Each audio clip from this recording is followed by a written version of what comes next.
이 설교단이 마치 내가 왕인 것 마냥, 내 자리인 것 마냥 마음대로 이렇게 휘저을 수 있는, 딱 그 사람 자리다 이렇게 느껴질 수 있는, 그렇게 설교하는 분들도 있는데 나는 그렇게 참 안 되는구나.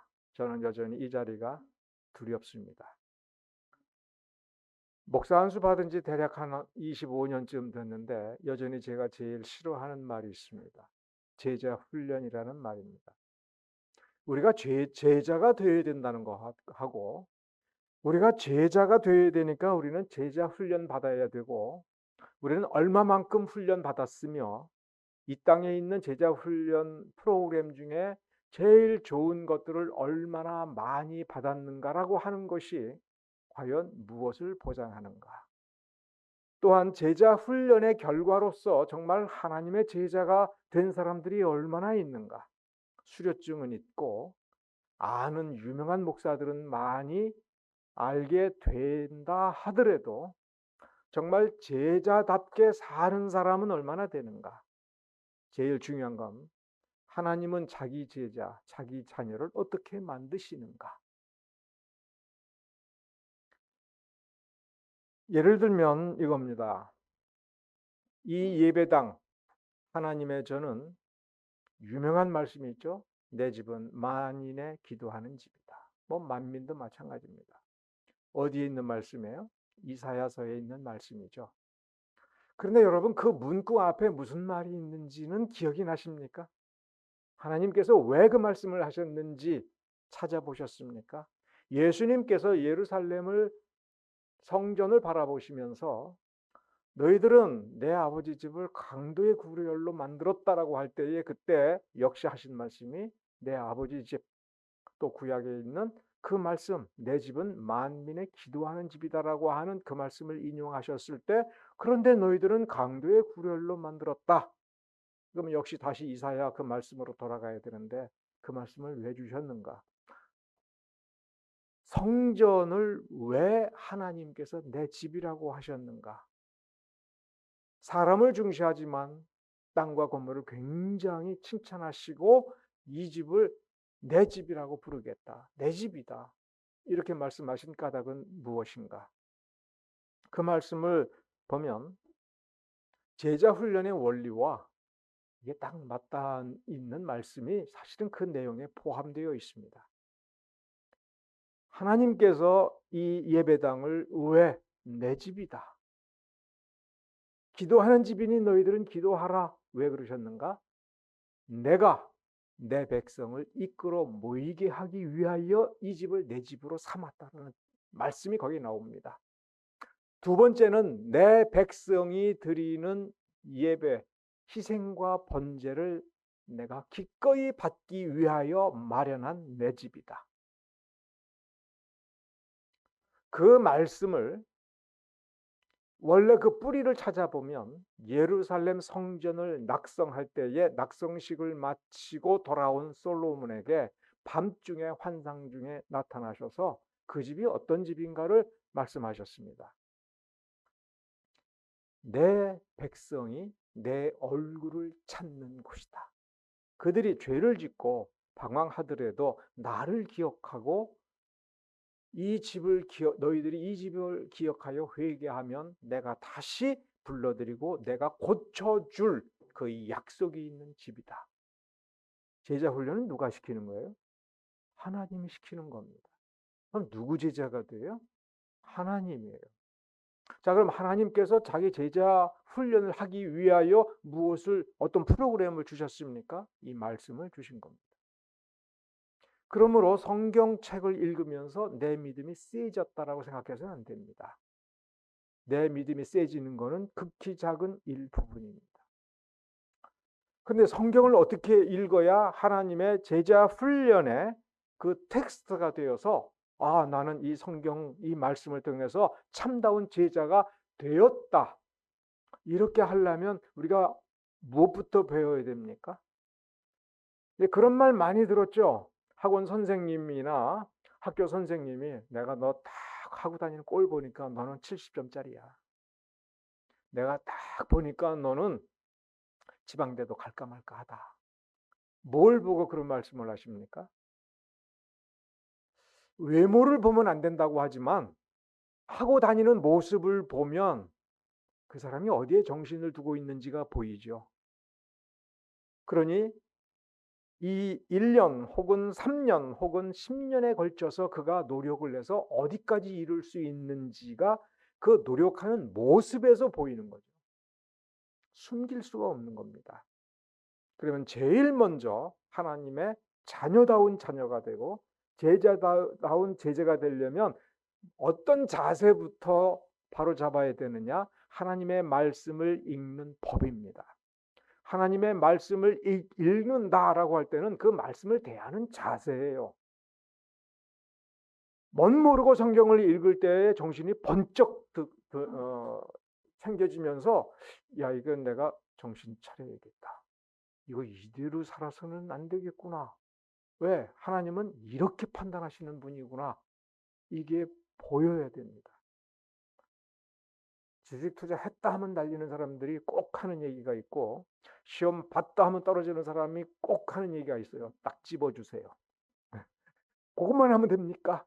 어떤 사람이 와가지고 저한테 이런 질문한 것이 지금 한 30년이 넘었는데도 기억나는 게 있어요. 어떤 사람이 와가지고 탁 물어봅니다. 어떤 영어 문법책을 외우면 제가 영어를 잘할 수가 있겠습니까? 그래서 내가 이렇게 쳐다보다가 지금까지 뭘 공부하셨어요? 그러니까 성문종합영어는 제가 다 외웁니다. 그걸 어떻게 외우셨어요? 예, 새벽반 듣고요. 저녁반 듣고요. 여름방학 특강 다 들었습니다. 몇 번이나 들으셨어요? 모르겠어요. 한 4년 들었어요. 이 양반은 보니까 공무원이에요. 그렇게 살아오셨어요. 공무원은 어떻게 됐냐? 내가 물어보니까 하도 궁금해가지고 예, 저는 공부를 못하기 때문에 문제는 이해가 안 돼요. 그래서 무수히 시험을 봤습니다.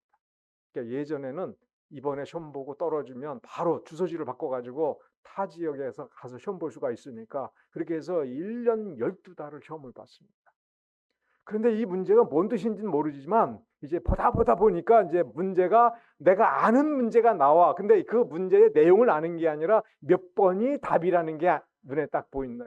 그래서 합격점 받아가지고 공무원이 됐는데 그런 식으로 공부를 하다 보니 영어가 안 되더라 이거예요. 그럼 뭐라고 대답을 하겠습니까, 제가? 그런 식으로 해가지고 예를 들어서 영어로 된 영어 문법책을 이거 보라, 이거 정말 훌륭하다라고 해서 그거 다 외우면 영어가 되겠습니까? 차라리 드라마를 외우지. 그렇잖아요. 드라마를 눈으로 보면서 그 장면을 보고 이해하면서 거기서 나오는 영어를 하다 보면 아, 이런 말을 하면 사람들의 반응은 이렇게 나오는 거구나. 눈치를 보니까 배가 고프다고 하는구나.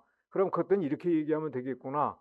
그러면서 그 외운 걸 가지고 실제로 외국인을 만나 얘기하다 보면 이제 뭐가 느껴지는 게 있죠. 근데 문제는 그렇게 해서 영어를 굉장히 잘하는 사람을 봤습니다. 그러니까 미국인하고 사는데 미국인보다도 농담을 더 잘하고 말싸움하고 그러는데 어느 날 와가지고 그렇게 얘기합니다. 신문 좀 읽을 줄 알면 좋겠다. 책은 도저히 안 된다. 같이 사는 자기 남편, 한국에 왔으니까 좋은 직장에 파견 나와 근무하는데 아무리 물어봐도 못 가르쳐 주더라. 그 어디로부터 시작해야 돼요?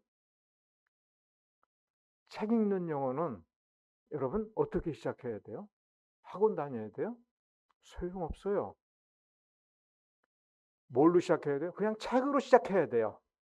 근데 책으로 하다가 보니 너무 어렵고 가슴이 터질 것 같고 머리가 터질 것 같으니까 포기를 하는 겁니다. 성경은요? 어떻게 해야 성경답게 알아요? 성경을 읽어야 돼요. 읽으면서 고민을 해야 돼요. 어떤 때는 한 문장을 가지고 1년을 고민을 해야 돼요. 성경을 우리에게 주신 목적은 성경을 많이 읽으면 성경을 많이 옮겨 쓰면 복 주겠다라고 약속하시고 복을 주려고 성경을 주신 게 아닙니다. 100번을 읽었느냐 1000번을 읽었느냐 성경 다 외웠느냐 이게 아니죠. 하나님을 닮도록 하려고 우리에게 주신 거예요. 천번 만번 읽어도 읽는 것으로는 의미가 없습니다. 자, 그러면 성경에 이런 말씀이 있습니다. 이 하나님의 말씀은 지혜의 근본이에요. 지혜가 이 말씀에서부터 나와요. 그러면 우리가 내가 성경을 얼마나 읽었는가? 좀 읽었다. 하루에 1시간씩 읽었다. 그러면 이제 그 다음 질문이 뭐가 되어야 되는지 알죠? 내가 지혜로워졌나? 지혜로워지지 않았으면 잘못 읽은 겁니다. 그러면 이 답을 어디서 찾아야 돼요? 기도해야죠. 이 말씀을 주신 하나님께 나아가서 주여 내 눈을 열어주십시오. 어떻게 해야 됩니까? 그러면서 성경을 봐야죠. 눈이 열릴 때까지. 하나님은 어떤 분이니까? 자비로우니까. 제가 이 말씀을 드리는 이유는 어쩌다가 보니까 베드로전서 1장부터 시작해가지고 제가 이걸 끊지를 못하고 계속 연거푸 이 말씀을 증거하는데 너무나도 중요한 말씀들이 계속 나오고 이 베드로의 통찰이 정말 심오하게 담긴 그런 말씀들이 자꾸 저의 눈을 끌어당기고 마음을 끌어당기고 함께 나누고 싶어하는 어떤 열정을 제 안에 계속 주시기 때문에 그렇습니다. 오늘 앞에서 한 거 다 잊어버렸더라도 오늘 베드로전서 2장 1절서부터 5절을 읽었으면 들여다보면서 이 말씀, 이 통을 통째로 이해하기 위해서 우리가 무엇을 놓쳐서는 안 되는가? 무엇을 놓쳐서는 안 되는가라고 하는 질문을 해도 잘 모르겠으면 어디 이상한 데가 없나? 내가 보기에. 뭐가 이상하다는 건 나의 상식과 논리에서 벗어나는 무언가가 있다는 거예요. 그게 3절입니다. 앞뒤 문맥을 읽어보면 3절은 우리의 상식으로는 이렇게 말하는 게 편해요. 너희가 주의 은혜를 받았으면, 주님이 주시는 은혜를 받아봤으면 그렇게 해라. 우리가 왜 더 열정을 해야 돼요? 은혜 받았으면. 자, 은혜 받았습니까? 은혜 받았으니까 우리 합시다. 알아듣잖아요. 우리가 쉽게 쓰는 말이잖아요. 근데 거기에 주의 인자하심을 어떻게 해요? 맛보았습니다. 그래서 제가 원문을 다시 한번 찾아봤어요. 이 맛보았다라는 말에 실제로 어떤 원문이 있는가? 정말로 맛보았으면요. 그러면 베드로가 은혜를 받았으면 주의 인자하심을 베풀어 주셨는데 그걸 받았으면 이렇게 쓰지 않고 너희에게 내가 인자하심을 받아봤느냐? 이렇게 경험을 직접 물어보지 않고 경험 중에서도 아주 독특하게 너 맛보았느냐? 내 입을 열고 혀를 내밀어서 찍어 먹어 보았느냐? 이게 된장인지 고추장인지 짜면 얼마나 짠지 달콤해 얼마나 달콤한지 내 혀로 조금 맛보았으면 그 왜 맛보았느냐라는 말을 쓴 것을 다시 2절에 보면 갓난 아이들 같이 순정하고 신령한 젖을 사모하라. 그러면 아기가 젖을 더 달라고 막 울부짖는 거예요. 갓난 아기가 젖이 고파서 울부짖으면 뭐 눈치 봅니까? 우리 어머니 나한테 이 가슴을 풀어서 젖을 주기에는 참 이게 품격 있는 장소인데 그럼 내가 참아야지.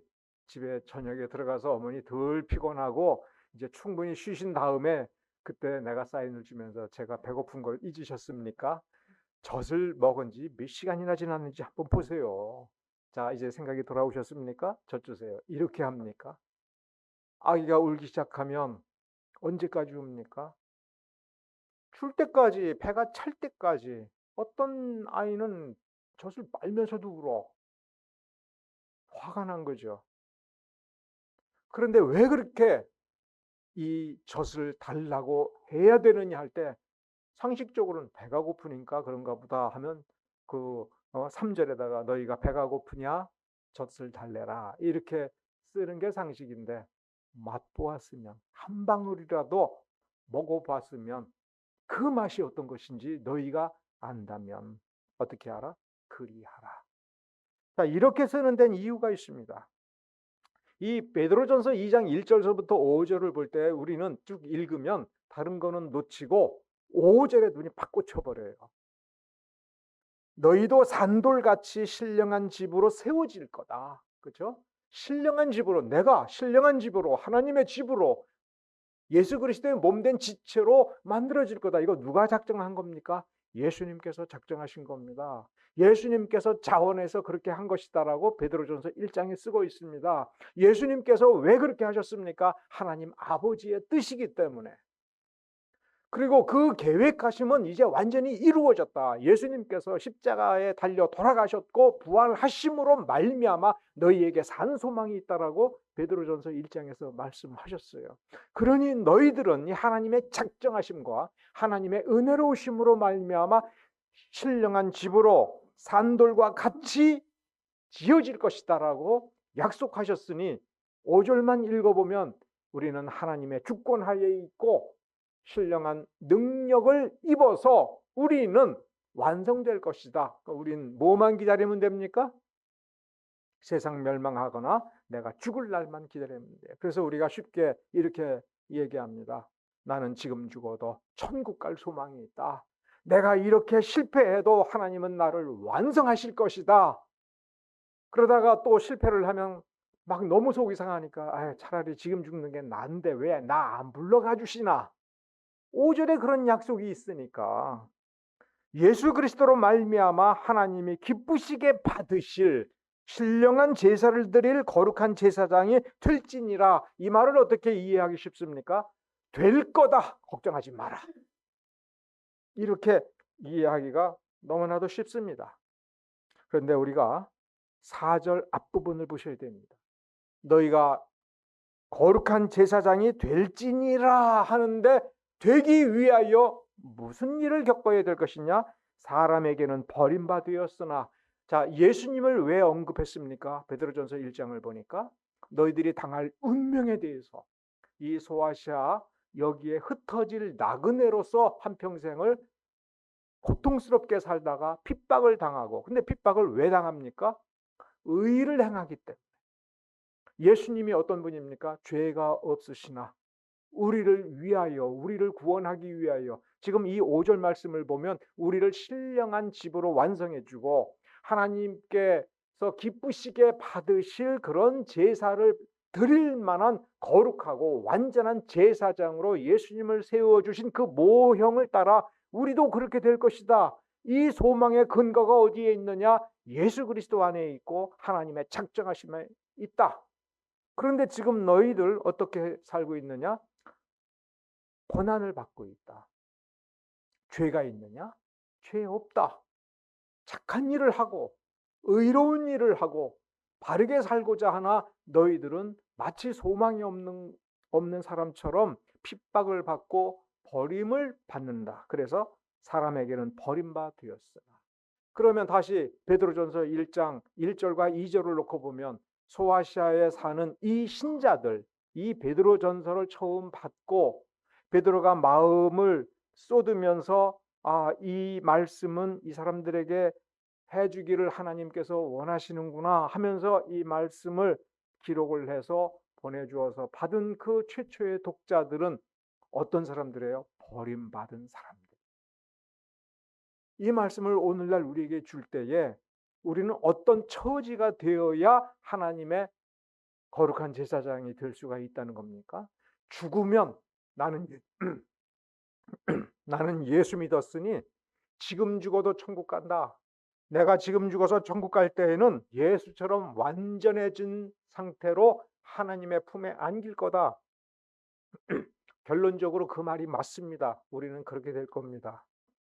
그러나 이 땅에 살면서 우리의 심장이 그러한 확신을 가진 사람으로서 조금도 부족함이 없는 그러한 심장으로서 담대하게 고난 속에 뛰어드는가, 가난 속에 뛰어드는가, 내 모든 재산을 잃어버리고 고통을 당하면서도 내가 주의 뜻을 따라서 이렇게 사는 것이기 때문에 이 길은 당연히 내가 가야 될 길이다. 다른 사람의 문제가 아니다. 나에게 이렇게 살라고 하신다.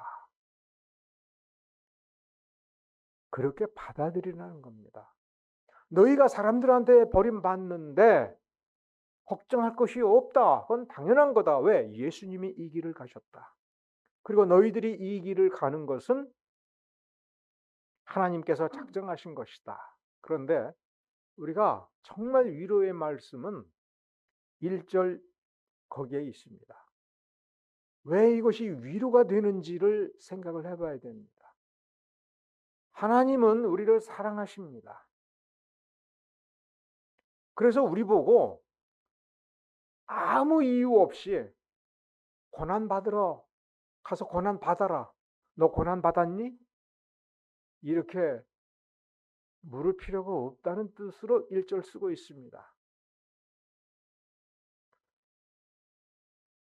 지금도 기억이 나는 것은 제가 교회를 다닌 지 얼마 안 되었을 때 이 구절을 읽으면서 정말 너무 고민하다가 친구들하고 이야기하다가 그때 목사님한테 가서 물어본 기억이 납니다.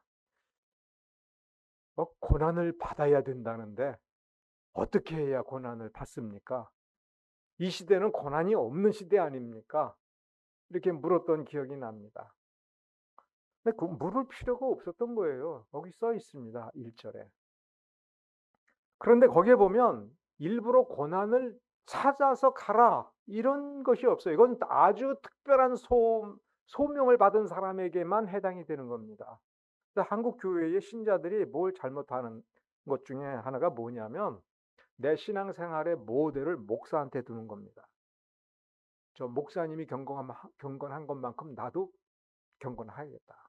목사처럼 경건하면 안 됩니다. 그건 목사의 소명의 길을 가는 겁니다. 대부분의 사람들은 성도의 길을 가야 됩니다. 직장인의 길을 가야 됩니다. 좋은 아버지, 좋은 어머니가 되어야 됩니다. 존경받는 어머니가 되고 사랑스러운 아버지가 되어야 됩니다. 그런 길을 살 수 없는 사람이 목사입니다. 대부분의 목사님들은 가정을 잘 돌보지 못합니다. 근데 그걸 보고 가정 버리는 게 진짜 경건한 건 줄 알고 심지어 어떤 사람은 그렇게 얘기합니다. 내가 주님을 섬기려고 그렇게 정말 간절한데 남편 때문에 못해요. 저 인간 때문에 못해요. 그냥 이혼하고 싶어요. 그러면 거기서 어떤 잘못된 목사님 이렇게 얘기합니다. 주님 섬기는 게 최고지. 이혼하고 주님 섬겨. 그래서 평신도인데 교회에서 전도사처럼 헌신하는 것을 보고 가족을 버리는 걸 보고 칭찬하는 경우가 있습니다. 예전에 주기철 목사님이 우리나라 신사참배 반대해서 고난을 받으시고 결국 돌아가신 분이지 않습니까? 그분이 신사참배 반대하다가 감옥에 가 있었어요. 제가 어떤 자료를 보니까 이런 내용이 나옵니다. 그리고 또 그분 세대에서 같이 그 교회에서 신앙생활을 했던 분의 후손을 또 어쩌다가 만나기도 했습니다. 이런 말을 해주셨어요. 벌써 오래 신앙생활을 하고 그분을 아니까 그 장로님이 감옥을 찾아가셨습니다. 아니까. 주기철 목사님이 지금 무슨 고민을 할지 눈치챘으니까. 가서 장로님이 그렇게 말씀하셨답니다. 사모님하고 자녀들 걱정을 하지 마십시오. 그 무슨 소리입니까? 딱 거기까지 얘기하면 알아들을 사람 알아듣지 않습니까? 그러니까 목사의 위치와 성도의 위치가 다른 거예요. 그래서 장로가 되었으면 롤 모델을 누구로 삼아야 돼요? 훌륭한 장로가 롤 모델입니다. 집사가 됐으면 누가 롤 모델입니까? 훌륭한 집사입니다. 근데 성경에 보면 훌륭한 장로, 훌륭한 집사의 롤 모델을 어떻게 쓰고 있는지를 보십시오. 롤 모델은 저 사람이 완전하니까 저 사람하고 똑같이 돼야겠다. 저 사람 제자가 돼야겠다. 이게 아니에요. 나처럼 부족한 인간이고 나처럼 수많은 실수를 하는데 저 사람은 나보다도 이렇게 잘하는구나. 그럼 나도 저렇게 잘해야지 하는데 최종 도착 목적지는 디모데전서에 써 있습니다. 거기에 보면 신앙적으로나 뭘로나 아버지다운 아버지고 직장 상사다운 직장 상사고 따라서 사람다운 사람입니다. 사람이 뭐가 좋은 거예요? 사람답게 존경스럽고 자연스럽고 아름다운 사람 아닙니까? 아, 참 멋지게 산다, 행복하게 산다. 그 모습이 되어야 돼요. 일부러 고난이나 핍박을 찾는 게 아니라 1절을 보십시오. 뭐를 요구합니까? 모든 악독을 버리고 쾌유를 버리고 외식, 위선을 버리라는 얘기죠. 그리고 마음속에 시기와 모든 비방하는 말을 버리고, 그게 뭐예요? 나쁜 짓 하지 말라는 거 아닙니까? 나쁜 짓 하지 않는데 핍박을 받는 거, 그걸 얘기하는 겁니다. 일부러 찾아가는 게 아니라 내가 사람답게 똑바로 살되 인격적이고 존경받는 사람으로서 저 모습이 참 좋다라고 불신자들도 인정하는 그 모습으로 살려고 하는데 핍박이 주어지는 거예요. 그러면서 뭘 요구하는 겁니까? 너 착하게 살지 마. 너 그 자리에서 너의 권한을 조금 더 이렇게 법에서 조금 벗어나서 이렇게 하면 그 불법 탈법을 통해서 우리가 많은 이익을 얻을 것인데 그 이익을 나누자. 저 사람 어리석으니까 우리 같이 공모해가지고 저 사람 재산을 이렇게 하면은 우리가 많은 혜택을 우리가 빼앗아 올 거야. 이렇게 유혹할 때 그거 거절하라는 거예요. 나쁜 짓에 동참하지 아니했을 때 그 주변에 있는 나쁜 사람들이 미워하는 것. 그 미움을 감수하라. 이게 사람에게 버림받는 겁니다. 자, 모든 악독을 거절하고 모든 쾌유를 거절을 하고 위선을 거절하고 그리고 이건 행동이잖아요. 바깥으로 펼쳐지는 겁니다. 악한 꾀를 내서 모의를 해서 누군가를 해롭게 하는 외형적으로 뻗어나가는 겁니다. 근데 그렇게 뻗어나가는 그 사람의 속에는 뭐가 있어요? 시기가 있어요. 속에서부터 안이 꼬아가지고 약이 올라가지고 그것이 견디지 못해가지고 비방하는 말, 욕설. 근데 여기서 비방은 근거 없이 헐뜯는 겁니다. 저 사람이 잘못한 것이 이건 아쉬워 이렇게 얘기하는 게 아니라 잘못이 없는데 일부러 삐뚤어가지고 잘못이 있는 것처럼 이야기하고 승질 부리는 걸 얘기하는 겁니다. 나아가면 짜증 부리는 걸 얘기하는 거죠. 자, 이런 사람들, 이게 우리다라는 얘기입니다. 이게 우리야. 이렇게 악한 짓을 우리도 모르게 시기심에서 질투하는 마음으로 약이 올라서 그래서 비방하는 말을 하고 헐뜯고 나중에 화가 나니까 다른 사람하고 해가지고 저 왕따 시키고 이런 거를 끊을 때에 이렇게 끊고 사람들에게 버림을 받아도 이것을 감수하는 쪽으로 가게 되는 우리의 힘이 어디서 나오느냐 할 때 내가 주의 인자하심을 맛보았느냐 이거예요. 그러면 우리는 흥미를 가지고 생각을 해봐야 돼요. 인자하심이 무엇인가? 인자함이라고 하는 건 어디서 나오나? 내가 인자하게 대해야겠지라고 하는 것은 세상 사람들이 나누는 교훈입니다. 성경을 읽어보면 갈라디아서의 성령의 열매에 이 인자함이 나옵니다. 물론 거기서는 다른 단어로 번역했습니다. 왜 다른 단어로 번역했냐면 그 뒤에 헬라어 원어에 양선, 선량하게 좋음이라는 말이 나오니까 인자함도 이게 원문에 보면 특히 NIV 영어 성경에 보면 굿, 좋은, 착한이라는 뜻으로 번역이 돼요. 그러니까 뒤에 양선이라는 말이 나오니까 갈라디아서에서는 거기서 긍휼로 바꿉니다.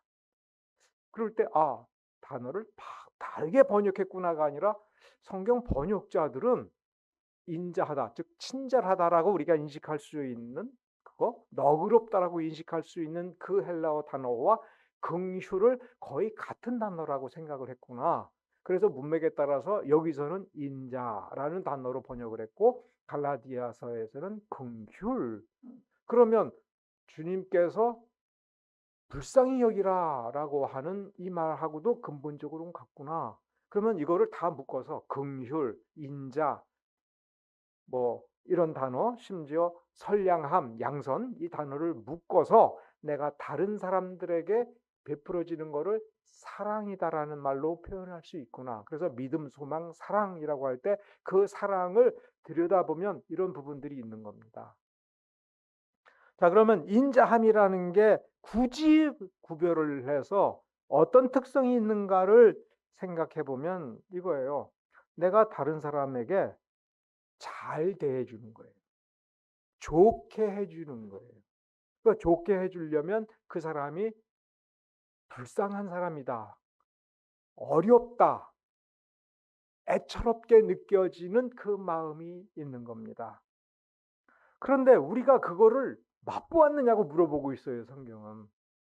우리가 악독했고 잘못을 행하고 싸납게 굴며 짜증내며 그래서 다른 사람을 많이 불편하게 하는 그 죄성이 우리 안에 있고, 특히 무엇보다도 하나님께서 보시기에 지옥에 보낼 만큼 심각한 죄성이 우리 안에 있어서 하나님의 거룩하시면 근처도 못 가는 그런 존재였는데 우리를 어떻게 여기신 거예요? 왜 우리에게 은혜를 주신 거예요? 하나님께서 사랑이 넘치시니까 그 남는 것 좀 주신 게 아니라는 얘기예요.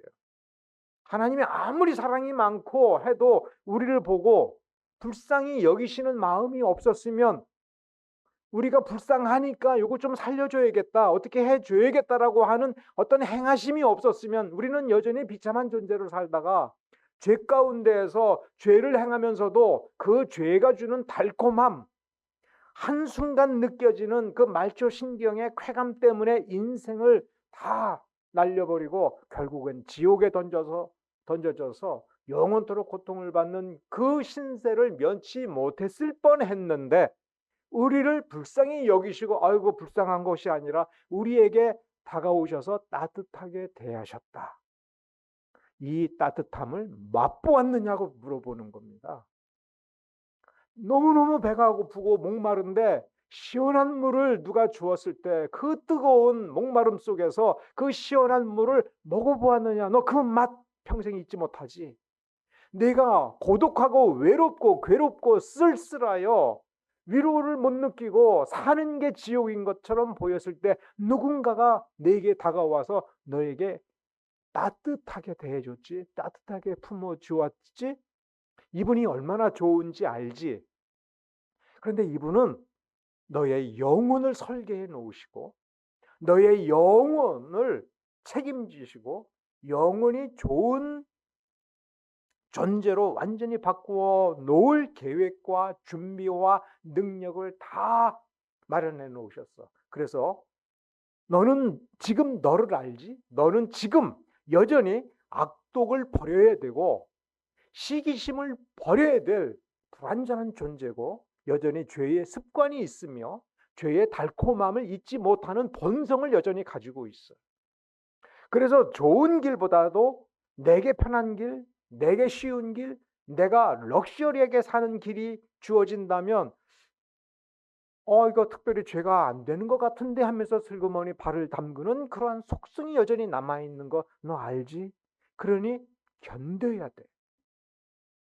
이걸 견딜 때에 무식하게 견디는 것이 아니야.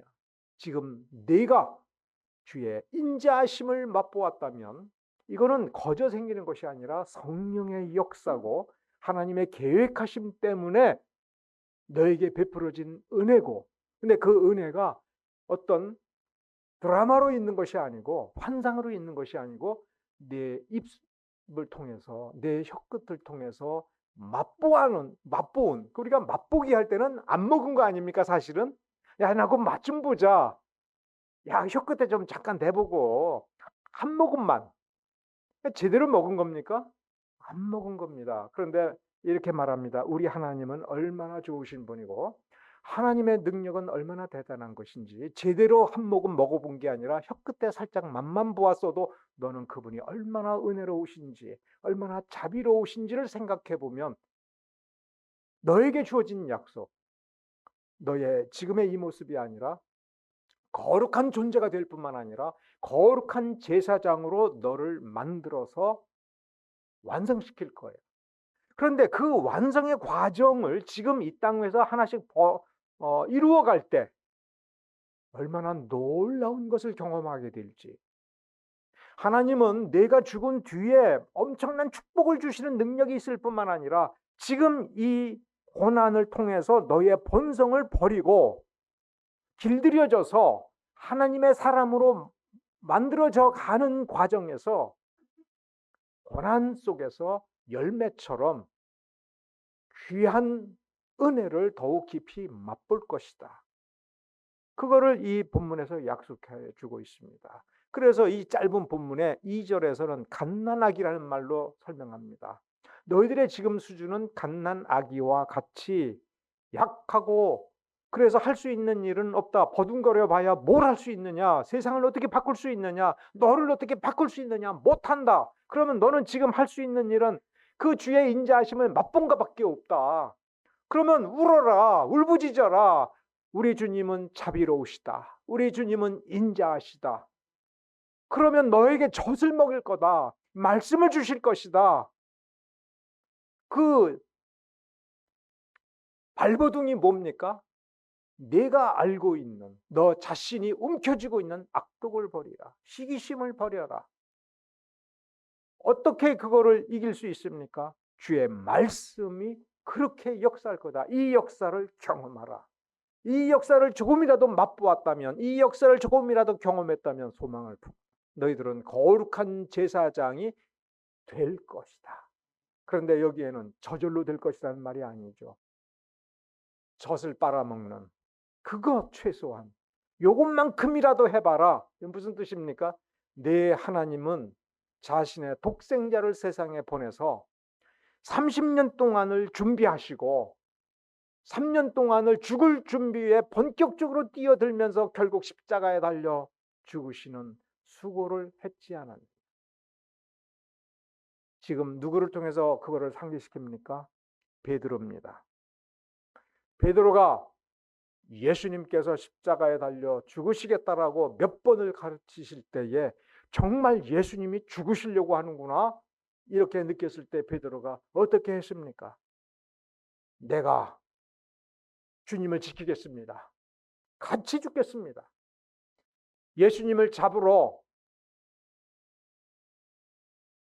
못된 사람들이 다가올 때에 베드로가 어떻게 했습니까? 칼을 뽑았죠. 싸우자. 그러자 주님께서는 타일렀습니다. 칼로 흥한 자는 칼로 망할 것이다. 왜 거기서 그런 말씀을 하셨습니까? 나는 세상을 이길 거다. 그러나 칼이 아니다. 사람의 도구가 아니다. 무엇으로?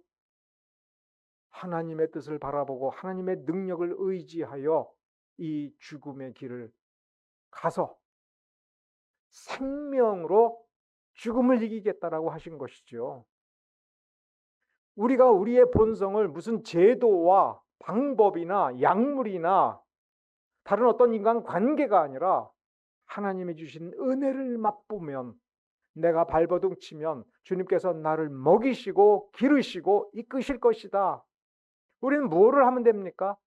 우리 안에 있는 나의 시기심과 싸우고 나에게 주어지는 부정한 이익을 버리고 인자하심, 산상수훈에서도 그러죠.